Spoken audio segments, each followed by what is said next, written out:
Numerous reports indicate that manufacturing has emerged as the favorite target of ransomware groups and hackers. In response, a new report from Industrial Media discusses the evolution of industrial cybersecurity, its current state, and the tactics hackers are using, including phishing schemes, malware, and ransomware attacks. It also details solutions in arming manufacturers with the knowledge and resources needed to win more fights on this highly complex and ultra-competitive battlefield. Download the industrial sector's new battlefield by going to manufacturing.net/cyber.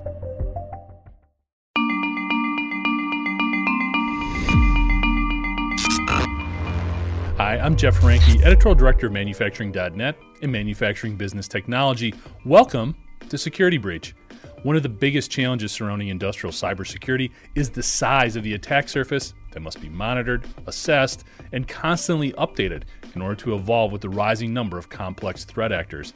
Throw in a growing number of connection points, APIs, and new and legacy network component combinations, and the complexity only grows. This makes improving visibility within the OT system not only vitally important, but a seemingly enormous concern. Dragos recently reported that up to 80% of OT security personnel lack complete OT system visibility. Our guest for this episode has seen firsthand the type of catastrophic results this lack of visibility and OT-specific security expertise can create. Before we talk to our guest for this episode, we're excited to announce that Security Breach is being sponsored by Rockwell Automation. For more information on their cybersecurity solutions, you can go to rockwellautomation.com. It's now my pleasure to introduce Moty Kanias, VP of Cyber Strategy and Alliances at NanoLock Security, a leading provider of OT device security solutions. Moty, thanks so much for joining us today. Really appreciate you taking the time. Jumping right into it, one of the biggest issues for industrial cybersecurity is really visibility into that industrial control system. What are some of the things you're seeing in terms of either trying to improve that visibility or just fixing some of these vulnerabilities that continue to pop up in the ICS? What we do is something a bit different. From our point of view, what is missing in the world of cybersecurity is just basic prevention needs. Let's stop cyber attacks. Let's stop showing them. So it's a kind of a new strategy. So we are an OT prevention company. That's what our products do. We integrate with all the visibility products around there. And what we basically do is that we secure with a zero trust mechanism devices and machines in production lines. Why do you think this visibility issue continues to persist? Dragos put out some information saying there's something like 80% of all OT professionals still really can't see everything within the OT system. Why do you think this continues to be such an issue? I think that the biggest problem in the OT environment is the fact that there are so many legacy devices and legacy software and patches, and the fact that every specific, I'd say, production line is different from the other. Therefore, it's very complicated. It's not generic to find out and see everything. Remember that visibility shows you what you have, but it still doesn't mean that you solve all the problems. So visibility, as has been regulated in Europe, around the world, and also in some parts in the US, is something good to start with. But the second you get that and you connect your visibility option to some SOC, what you realize is that you still get basically information and not anything that protects cyber effects from happening. So it is a strong solution, the whole IDSs and the monitoring system and the visibilities, but they're not enough. People have to understand that cybersecurity is a solution. It's not a product.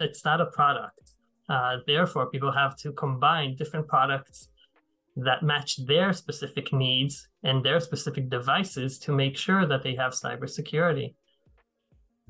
You brought up patches, and I think that's a really interesting, it's a good fix. There's benefits, obviously, to these patches when you look either at the component level or a connection level. But do you feel like sometimes they're seen as just, we put it in the patch, we're good now, we don't have to worry about things? There's almost an over-reliance on the ability to patch something. So I have to say that, of course, but there's even a bigger problem. People don't tend to patch. So the whole world of OT cybersecurity or OT area at all is, if it's working, don't touch it. So if it's working and you don't want to touch it, why would you want to stop something and put a new patch or restart your computer or your system or your device when you're not sure exactly how to do that? So we have been meeting different utilities around the world that's saying that patching, that the operation of patching is their biggest nightmare because of the fact that they don't know exactly if the patches will work as expected, if it will cause them downtime. And after that is done, remember that you only solve a problem of a specific vulnerability that went public. And therefore, tomorrow's vulnerabilities that will need new patching is something that we never know about. So I've been seeing PLCs moving into the area of being a SaaS. But I'm not sure that connecting to the internet, which means bringing IT problems into an OT environment, is the world's best solution. It's solving the patch problems, but it's probably bringing much more vulnerabilities or attack surfaces to the OT environment themselves. Yeah, I'm glad you brought that up, kind of bringing some of the IT approaches into OT, and it just doesn't match. What have been some of your experiences there, or what are some of the potential threats that you expose an organization to when you do just sort of try to do a cut and paste? Well, it worked in IT, it should work in OT as well. So there are, from my point of view, very large differences between the IT and the OT world. I'll start from the basic. In the IT world, where computers are used for information, we always share our data between one computer to another. That's the way the internet works. We have a different bytes or megabytes or whatever, a lot of communication going through. The OT system doesn't work like that. The OT system is basically binary orders of PLCs telling machines and devices to do this and that. Therefore, in some ways, and there are abilities, you can run some of the OT devices with, I'd say, read-only abilities. It's kind of like turning your computer. In the past, in Windows XP, we had safe mode when we had computer problems, and it offered our safe mode. So it never worked. You could not work on safe mode because what it basically did is that it blocked your hard disk from writing on it. But in the OT world, you could do that.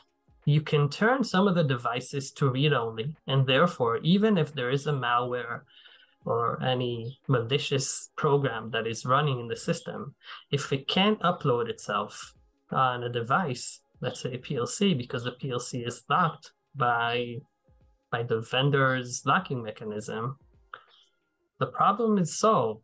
Not for the whole network, but for specific that PLC that could be connected to a very big machine, an oven, a pump, a valve, that it could be very critical.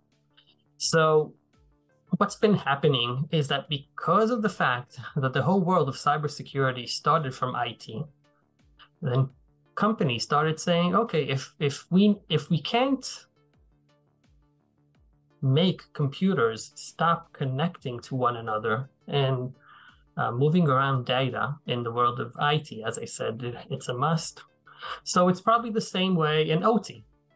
So if we can't prevent computers from communicating to one another, then we could probably use this. We have to use the same mechanism and understanding in the OT world, but that's not true. So taking visibility or taking monitor and taking, I'd say even anomaly detection and putting it in an OT environment could be good, but it's not perfect. Today I just wrote that there's it's fresh news, that there's a Russian ransomware group who said that they attacked a Canadian pipeline today. Oof. Okay. So maybe we're going through that again. So the world's biggest secret is that there really isn't cyber protection in what's called level 1 devices in the Purdue model. Okay. The reason for that is the fact that it's, I'd say, the backbone of the OT environment. And it comes to the same idea of if things work, don't touch them. So what we've been starting to see around the world, probably due to the whole Russian-Ukrainian war and the fact that manufacturing became number one's attack list, is that countries have been moving into regulating level 1 devices, RTUs, PLCs, even industrial computers. Not saying monitor them, because if you want to monitor something, what you usually get is an alert. And if you want to prevent a cyber attack, then you need cyber protection. You basically need to lock a PLC to make sure that nobody can change their software without you permitting that. So basically, that's what we do. We're a zero trust cybersecurity firm to the device. So the device means that we work with the PLCs, we integrate into RTUs, to smart meters, to electric EV charging stations. And it wasn't regulated in the past. It's coming into regulation. A lot of great points there, Moty. I want to back up a little bit. You talked about the legacy systems that are causing some issues when we bring in some sort of new technologies. You also talked about sort of the segmentation approach in terms of cybersecurity. All of this is something that can probably be put into a cybersecurity plan, ideally, in improving the defensive posture. When looking at all of those different components, where do you start? If you're an industrial, especially if you're a small to medium-sized industrial enterprise, and this is something that you're now just becoming more aware of, again, where do you begin? Of course, I'm a big fan of NIST, and I like the whole idea of make your own risk assessment. But I'll help guys with that. If you're a manufacturer and that's what you do, then protect your manufacturing abilities. And I'm not sure that segmentation is the best protection plan you have. Remember, segmentation will send an alert to some kind of SOC, and then you need an experienced person to deal with those alerts and to make sure what is a false positive and what is a true positive in order to make sure that you're under attack. And the biggest problem is that when you find out that it is a real attack, you've been attacked already. So it's always after the event already happened. Therefore, I'm not a big fan of segmentation. But it's needed. And as I said before, it's a product. People should look for solutions. So my advice is get yourself a nice patch of, or a nice pack of different cyber products. Make sure that they integrate together. Find yourself like a level 1 of cyber protection. I'd say in the IT environment, always use multi-factor authentication. It's crazy how much risk you take down once you just use multi-factor authentication. Have some sort of segmentation and a SOC service. Make sure you also have cyber protection in critical assets. And if you're a manufacturer, continue manufacturing. Protect those. Absolutely. You also talked a lot about the changing sort of attack vector, if you will, a lot of the threat actors out there. Are there any, you mentioned, the Canadian energy infrastructure coming under attack. Are there any either types of attacks or attackers that are sort of on your radar right now that you see as gaining momentum? So what we're seeing in the Russian-Ukrainian war is it's very easy for us to look at it as a very, I'd say, Ukrainian area war, but it's not. When you look at cyber, we're kind of in a world war. You have the Chinese and the Russians working together with the Iranians. They're not only giving weapons to one another, or at least giving weapons to the Russians. They're working together in cyber and attacking mostly the US. So BBC today sent a warning for critical infrastructure in Great Britain, saying that the Russians are now aiming them. So it's cyber all over. And what we have is alliances between Chinese huge cyber power with the Russians. that are not aiming Ukrainian assets anymore, or at least not, they're attacking everything, but they're aimed at, I'd say, Western countries. And with that, I'll say, and what I'm already starting to see is, I talked before about how easy it is to manipulate people. So people have been going into the whole AI world and saying, okay, AI will help people to program better. And I know people who used chat GPT to write malware, because at the end of the day, it's just a program. It's do this and that. So people have been thinking that is what AI will bring us. But that's not what I think. Well, the biggest drive for AI is to influence us to buy things. And if you think of AI abilities to influence us, it means manipulating people to clicking links, or to clicking links, and also to open files. Do you see that AI then also being used as a potential tool or solution for the good guys in cybersecurity perspective? I'd say that it has to. Right. Because at the end of it, if you use it to write malware, then you can use it to write a program that will do the other, the opposite of that. But when you think about the fact that a human vulnerability, such as the ability to manipulate people, and try to turn that into a cybersecurity defense mechanism, I can't even imagine it. So I don't know. If I had a good idea, I would probably open a startup that would do that. Circling back a little bit to the threat landscape and looking at some of those organizations, a lot of times what we've seen is there's been a lot of private organizations, maybe they're state-sponsored. Are you seeing the sort of individual organizations doing more work now? Or is there more state-sponsored activity, or is it a combination of both in terms of what's coming after infrastructure and U.S. industry? So the way I see it, in the history, you had two groups. You had nation-state actors that used to do cyber attacks, usually used zero-day vulnerabilities. Israel, according to different, used to do that in the past.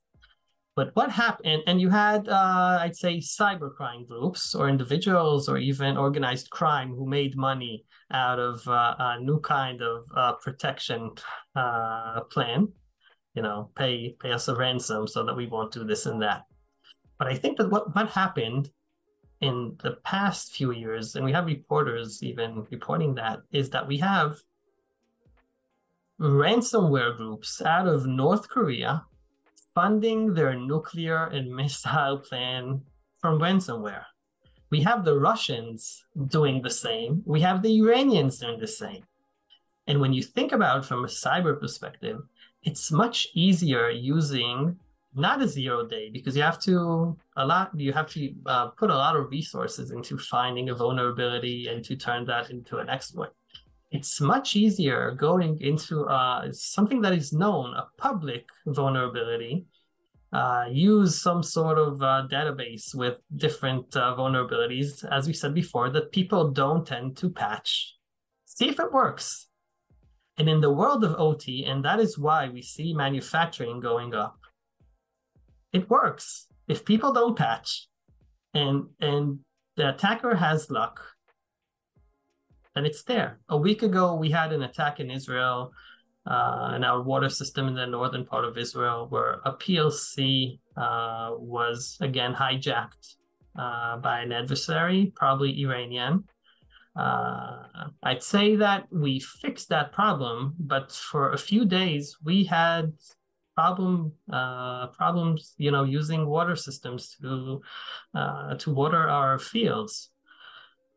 It's Israel, 2023. It's not Somalia or somewhere around the world. So it happens all around. Vulnerabilities in OT systems are just there. So what we see in the shift is that everyone is in the world of cybercrime. So I'm not saying that state actors are not still not using, they're also using probably zero-day vulnerabilities. But from a risk point of view, even the fact that a nation state can use cybercrime weapons and hide under cybercrime while they're doing whatever it is that they need to do, or if they need to raise money, then that's why we see an all-over attack. It's a complicated world. Yeah. So we have Russian ransomware groups that are raising lots of money. I don't know exactly where that money is going, but I do have it's a guess. I think that they're getting bonuses. I think that they're probably self-sustained ransomware groups from Russia that they make their own salaries. The government probably takes most of it, but that's how they're getting paid. It's a good way of getting more people into the attack zone. When people in 2022, according to what companies declared, so ransomware groups made almost $500 million in ransom. Yeah. And that's only what's reported. So we don't know exactly in what countries you have to report. I'm not sure that in Israel people always report. It's crazy. It's millions of dollars a day on ransomware, which is a very basic software you can use ChatGPT to help you do that if you're really interested. Yeah. Completely agree. As the industrial sector, as the operating environment has gotten more complex, the hackers have stepped up their game in response, and they're finding more of these vulnerabilities to take advantage of. And it seems to make sense when you look at some of these nation states or some of these individual organizations, basically probably hitting a lot of these smaller organizations that are not reporting what's going on, makes that ransomware number even bigger and even more of an issue. But when it's not reported, there's going to be less response. You mentioned a number of like $500 million. We know it's bigger than that because those are just the companies that had to report it. Here in the U.S., President Biden is making infrastructure-based companies report cyber attacks and get Homeland Security involved. But if you're a small to medium-sized manufacturer and you're hit, if you don't have to and you can just pay the ransom and get back up and running, you're probably going to do that, which just further complicates the whole issue. Which kind of brings me to my next question. It's a long way of getting there. But one of the issues, I think, when it comes to solving a lot of these problems is in-house expertise. A lot of small, medium, even larger manufacturers just don't have an OT cybersecurity expert in-house. We just don't have that skill set readily available. So it's good to find out about the vulnerability. It's good to be able to look inside your ICS and see these problems.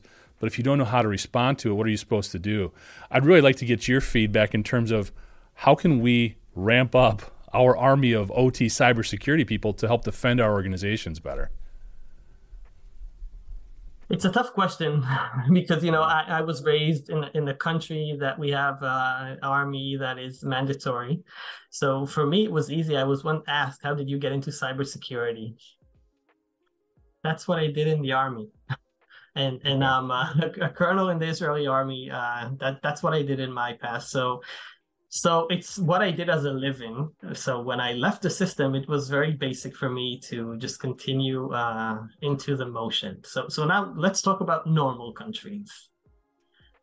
Schools and education. So I know, at least I read that somewhere, that there are 200,000 cybersecurity experts missing. Is that possible in the U.S. market? Is that the number? 200,000? Yeah, it's at least. So it's crazy because the government has to open classes and make sure that they get the right people into those classes and bring them. We need women in cybersecurity. We men tend to think all alike. So bring the diversity, bring women, bring different people who think otherwise. Our way of being better in cybersecurity is to work together in a combined and very heterogenic system. But we need the system to be like the US sports. It's the only way. Yeah. Invest in it, give people the ability to make money and a living out of it in the beginning of the state. After you're experienced and you know what you need, then it's not that complicated finding a job. But getting there, that's tough. Yeah.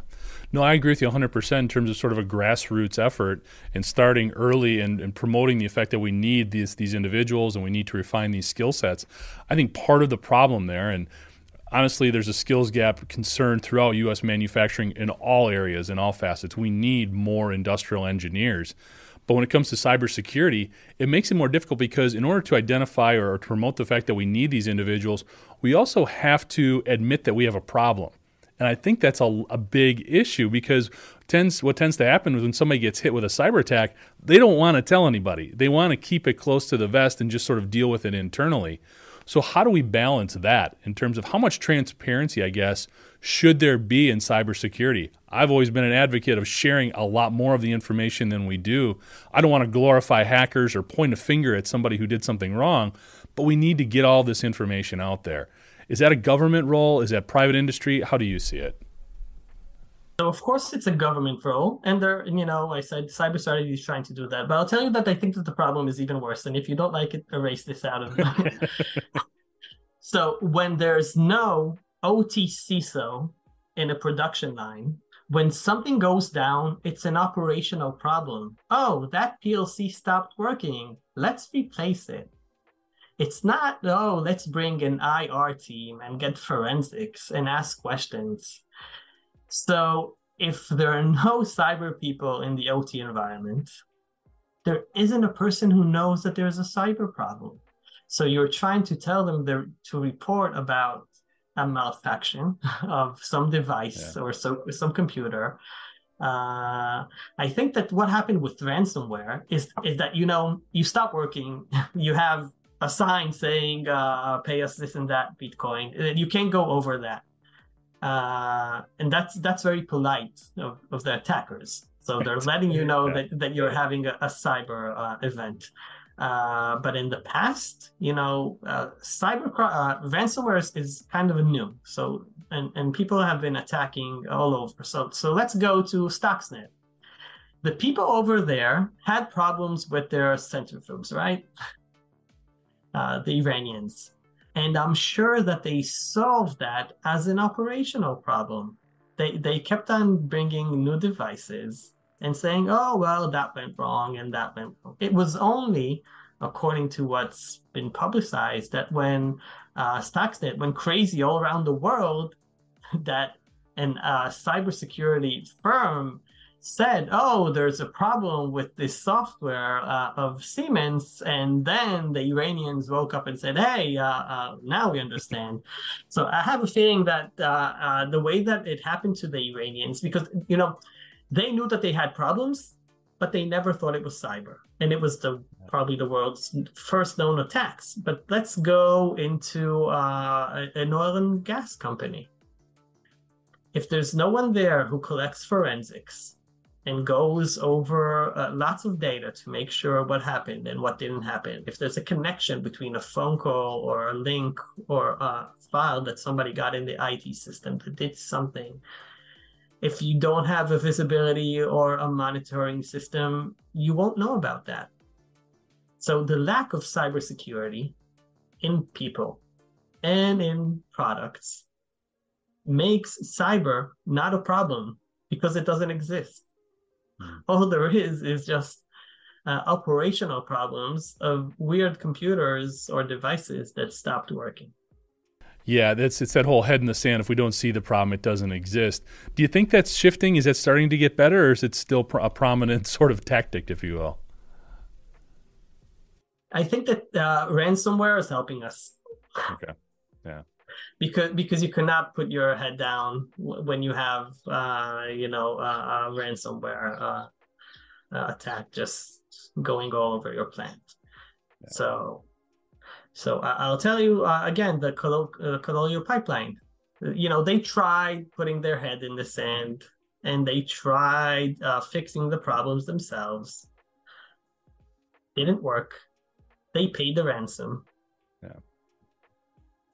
U.S. citizens paid a lot because of their decision, and that's what happened. So again, it wasn't the first, and I know that there were executives there that lost their job, but who knows? So I like the fact that at least now that there's an alarm, which is pay ransom when people get hit by ransomware. But it's the way of waking up board members. A few more things changed now in the US. The responsibility of security is now on board members. And I think it's important for them to understand what it means and what are cyber risks. Yeah. So in an unregulated area by the US government, because it's unregulated, the government saying it's your responsibility as an owner, but it's specifically the board members' responsibility as board members. It means that it's not the CISO, it's the board member that has to start understanding more about cybersecurity. So, yeah, got to start from the ground level. I agree 100%. You've touched on a number of different things here, Moty. I appreciate it. Looking forward here over the next 12 to 18 months, are there any bigger trends that you see that could really have an impact on the cybersecurity landscape? AI, and AI. Yeah.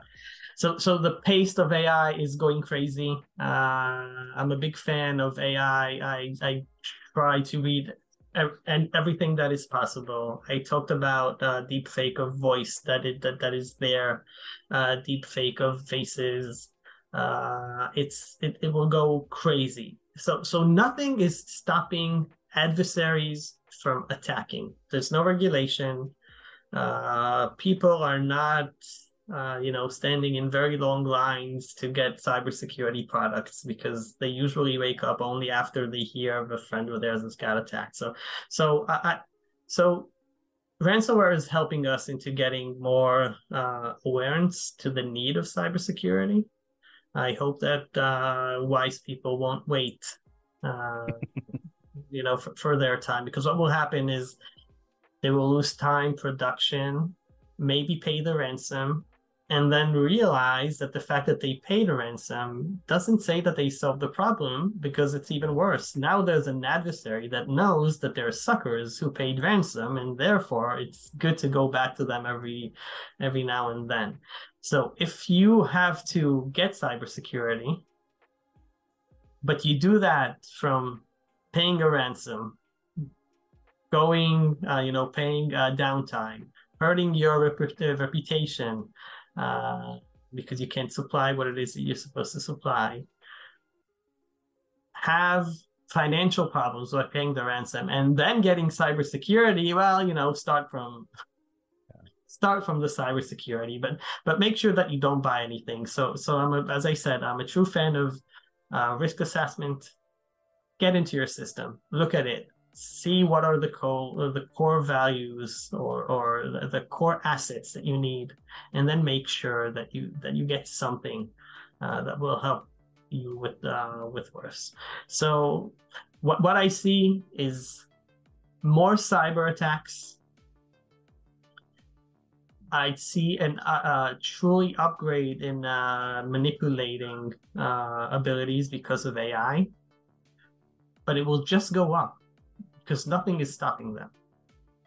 So 12 to 18 months, it will get worse.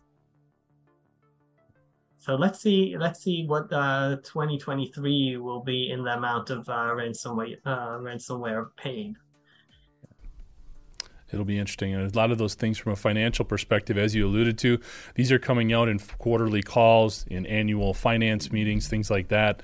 They just can't be hidden anymore. So hopefully that is providing some motivation for further investment in cybersecurity solutions. Again, Moty, thanks so much for the time. Really appreciate everything you've shared with us here. Before we go, is there anything else you'd like to add, or anything else about NanoLock Security that you'd like to share with us? So, as a person who deals with cybersecurity, I am inviting anyone who is interested in even understanding how to get to that to contact me through my LinkedIn. Probably you guys will have my name there. I'll be happy. We're one community if we work together and we, even myself, I understand a bit about cyber, but there's always much more that I can study and learn.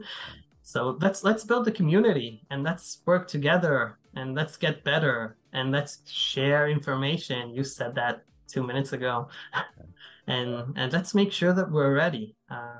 Adversaries are working together. They're sharing weapons, they're sharing techniques. We're not. Thanks, Moty. And for more information on the work Moty and his colleagues do, you can get more information at nanolocksecurity.com. Thank you for joining us today. To catch up on past episodes, you can go to manufacturing.net, IEN.com, or mbtmag.com. You can also check Security Breach out wherever you get your podcasts, including Apple, Amazon, and Overcast. And if you have a cybersecurity story or topic that you'd like to have us explore on Security Breach, you can reach me at jeff@ien.com. For Moty Kanias, I'm Jeff Ranke, and this is Security Breach.